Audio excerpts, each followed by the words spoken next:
Masjidil Haram ternyata nggak pernah benar-benar kosong, bahkan tengah malam. Jutaan orang tawaf tiap tahun, tapi lantainya tetap dingin banget. Rahasianya, ternyata ada sistem pendingin raksasa di bawah marmer kuno. Marmer putihnya didatangkan langsung dari pegunungan Yunani. Batu marmer ini bisa memantulkan panas ekstrim gurun Mekah. Menara jam raksasa dekat Ka'bah bahkan terlihat dari jarak puluhan kilometer. Di bawah Masjidil Haram ada lorong dan terowongan super sibuk. Air Zam-Zam dipompa non-stop pakai sistem modern super canggih.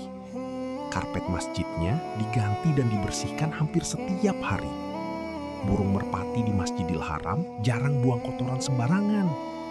Payung raksasa otomatis membantu jamaah bertahan dari panas ekstrim.